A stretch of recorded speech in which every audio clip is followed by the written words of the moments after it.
I was fairly confident that I didn't get screwed at all on this whole purchase. And I'm like, by and large, I'm still in good shape, but there has been a list of lies that have been told, and unfortunately, I get to be on the receiving end of those lies. So that's cool.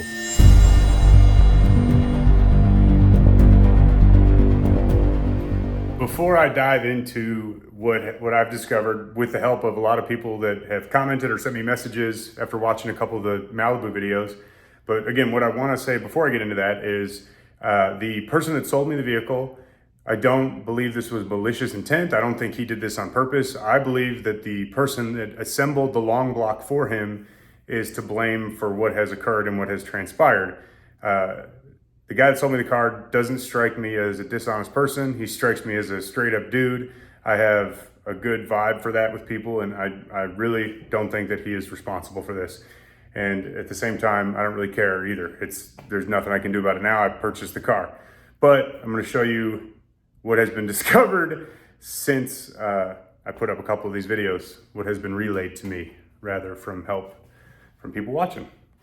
Okay, so this is a Dart Big M block, so that is accurate. I don't want to name any names in terms of shops that worked on it because they may not be involved, but the engine was machined and assembled, and it was done over the span of like way too long. And from what I was told, this thing had to basically go get recovered from the engine builder for it to be installed in the car because they took forever. That being said, when I purchased it, the person that had it built, the person I bought the car from, ordered a Big M block with billet main caps, Cali's Ultra I-beam rods, and the JE pistons.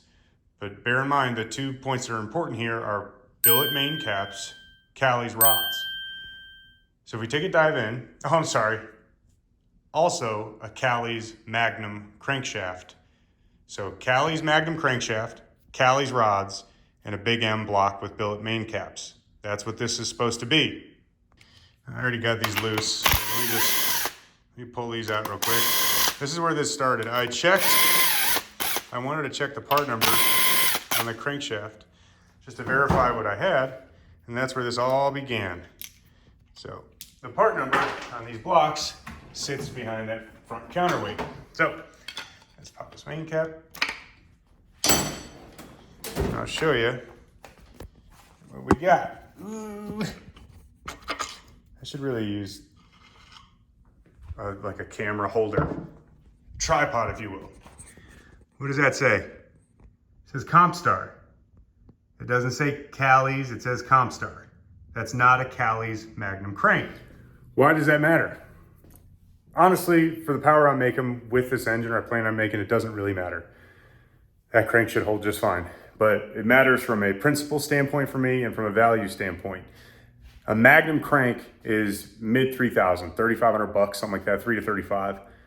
A Compstar crank is like 12, 1,300 bucks. So it's a $2,000 difference in crankshaft just in value and cost. The Compstar cranks are made overseas from what I understand, and they're finished machined in the States. I do not know about the Magnums or the Dragon Slayers or anything like that. But the Magnums, the Dragon Slayers, their center counterweight stuff, that's all like the go-to crankshaft to make 2,500 plus horsepower. And when I bought this, I was under the assumption that it had it, as was the owner of the vehicle that had the engine built. So lie number one, not the right crankshaft in this engine. Lie number two, shout out to my buddy Ryan that brought this to my attention. This is not a billet main cap. This is a ductile iron main cap. The billet main caps are black. They have a black finish. This is just iron, it's cast. And the giveaway too, obviously, other than the fact that it's not black, is if you look at the edges here, you can see that doesn't look like any billet I've ever seen. I could be totally wrong, correct me if I'm wrong, but they are not billet main caps. So this is not the Big M, this is a Big M Sportsman block with ductile iron main caps. So that's lie number two. Now the third lie, I don't really care about. And using the term lie is probably a stretch. Again, go back to this. I don't believe that the owner of this car lied to my face. I think that the person that built his engine lied to him, because when I mentioned all this to him, he was just as angry as I was because he paid really good money for all this stuff. Now, flash forward. It's supposed to have Cali's Ultra rods in it. when I pulled the rods out, the one thing I noticed was there was no laser engraving on the rod. Every set of Cali's Ultras I've seen have Cali's laser etched in the center of them, and these did not. So if you go back and you watch the video I put up last, you'll see when I pull the rods and pistons out, the pistons are the JE pistons that it's supposed to have, but the rods do not have any markings on them. And then we boil it down to their Manly rods, which I'm fine with. Manly makes killer rods. Their I-beams are awesome. I'm not worried about that. So there's no love lost there. Manly makes, I'm putting Manly back in the car, so who cares? That being said, I had already posted these rods and pistons for sale on like 10 different boards, looking like an idiot. Cali's rods, JE pistons, blah, blah, blah. Whatever, I'm over that part. It just sucks because it's not what I was told it had. So why even make a video, dude? Why are you crying, Logan? I'm not really at all.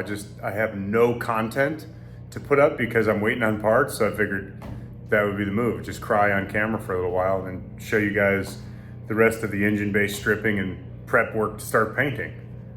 So let's do that. So some stuff that I'm gonna need to correct is all these holes in the firewall. I'm gonna have to patch up. The giant HVAC delete panel, I'm gonna be replacing this with a fresh one because it has been drilled through in a million different, like literally, I don't know if you're supposed to see the eclipse through this thing or what, but if there's an engine bay fire, I don't want all these ports to just breathe hot, flammable dookie in my face. So I'm gonna replace that piece and I'm gonna go through, I'm gonna pull everything off the firewall that's on the firewall. I'm gonna dump the trans out of it. The transmission is, I think what I was told it is, which is dope. Get that thing out of it and then I'll start to work. So first of all, let's get rid of all the trash from the firewall and let's get rid of, like, pull some wiring down, get the throttle cable out, get the transmission out, rock and roll from there. All right, so let's pop this drive shaft out first, which, little known fact, something I hate more than anything is removing drive shaft bolts. I don't know why, but I hate it. It's just like the bane of my existence. Come on. Yeah. You know what I mean? Like, what the hell, man? Why? Why are you doing so dirty, drive shaft bolts?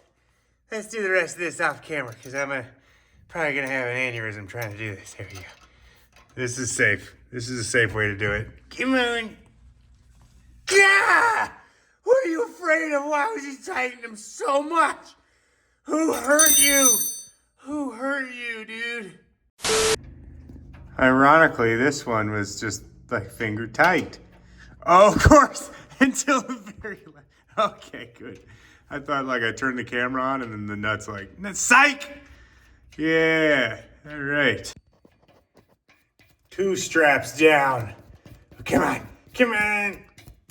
I'm making me look like a fool here, dude. Little finger nut action.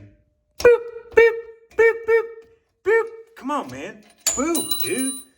I don't know why, but I freaking hate drive shafts so much. I hate them. I hate them, dude. Oh, I hate them. All right, it's always out. It's good. It's nice paint. All right, so next up, we just got to drop those Allen heads, the 1-washer special. Get this turd Ferguson up out of here. See what we're working with here. It occurred to me I never removed the trans cooler. So you got your vent line, comes out of the top of the case. Cool. I don't really need that, so let's put that in the chassis. The trans cooler lines are just hydraulic crimp lines. You probably had to made it like a napper or something. That's no big deal. What is my favorite part is the trans cooler mount. It's just, I don't know if the spark plug has anything to do with it. The spark plug is just there for emotional support. Hang in there, buddy. I know you're meant for drywall. But we can do this if we really put our minds to it. Come on, man. I got this. Certified drywallist right here. No, man. You know, I learned the game from William Wesley, and you can never check me. That's the thing, to be honest with you guys. Yeah. I should sell these on our website. Custom mount anywhere trans cooler mounts. That's a very, very small trans cooler too. Not a streetcar yet. You. The other thing that was done, if you didn't notice it yet, these straps. So they cut the core support. This out the way. So they cut the core support at the bottom of the radiator sits, and they just used the straps to extend it down to drop the height of the radiator. Which, from a theory standpoint, I like where their head's at. I don't really like the self-tappers and the straps holding it in place, but who am I going to judge? I couldn't do any better. Anyway, next I have to lower, these trans jacks are the worst thing in existence. They're just super dangerous. I hate them, but it's all I have. So I'm going to drop that unit all the way down. I'm going to raise the front of the car up, and I'm going to slide it out and drain the fluid out of it and see how terrible the fluid looks.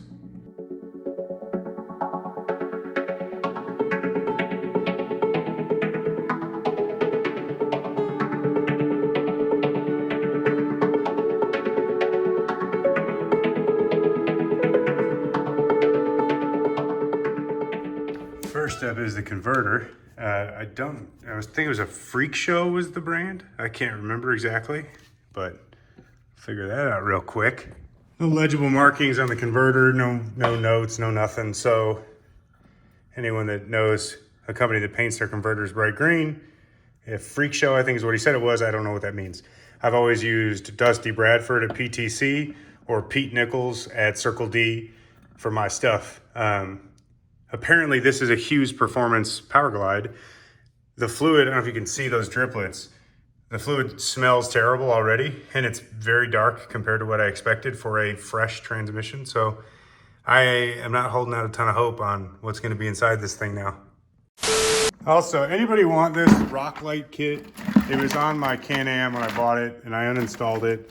If you want a rock light kit for whatever, your lifted, squatted, whatever truck, or your side-by-side, just post up in the comments and say, I really need that light kit, and I'll just send it to somebody because I'm tired of moving it all around. And I need the bucket back.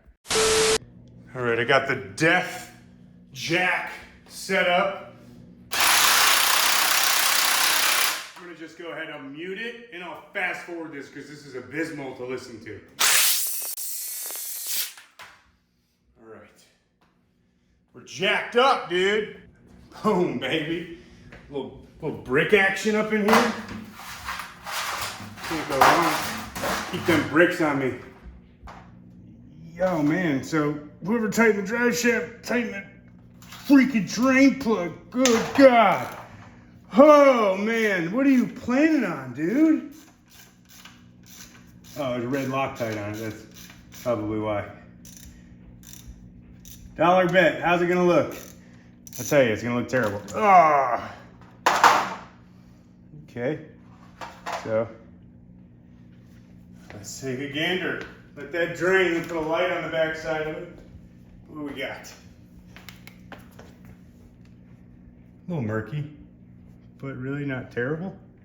So it is fairly dark. Bear in mind, it is a blue bucket, so it's gonna automatically darken it up some.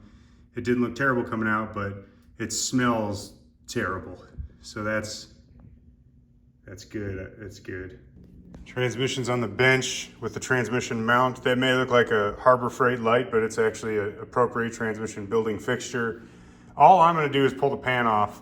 I won't touch anything in this transmission because I'm transmission dumb, and I reserve this work to be specifically done by Derek Sanders, Sanders Performance Transmission, Sanders Transmission and Performance, the transmission and performance man named Derek Sanders. Derek is a local of Louisville. He's out of the Shepherdsville area. He has built the transmission for basically everything I've tried to break. He has been the one to build it, and I have been unsuccessful so far. So maybe this will be the one that I actually get to break after he builds it, and then I can pretend like it was all his fault, which is the game plan. Also, Derek doesn't do anything for me for free. So it's not like I'm just pumping him up because he's like, hey, I'll build your transmission if you shout me out to your 6 followers. He does a very good job. If you're local to Louisville, I know tons of people that have used him. He is a great source for transmission, and he's got a really nice butt too. Like when he clenches it up.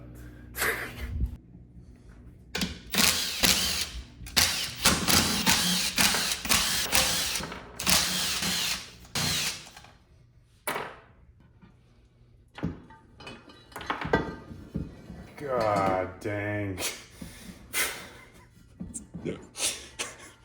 I can't even get fucking mad.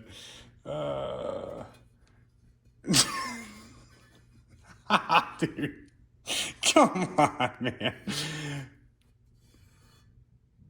That's good. You know, it's one of those things, though. I totally get it. It's absolutely what I expected. Piece of shiz. Nah, don't want to cuss and get demonetized. No long drawn outro to this video today. Just somber thoughts. And this sucks. I got to refresh the transmission. I got to get pistons and rods for this engine. Maybe a crank too. I don't know. We'll flip a coin and figure out what I'm going to do. But at the end of the day, it is what it is. Don't get into cars if you want to save money. Get into cars if you want to be broke and constantly miserable. Clapped.com/store. I don't know. Don't buy a sticker. Don't waste your money on anything we sell. Honestly, I ship stuff like once a month. People get mad. Anyway, thanks for watching. Peace and chicken grease.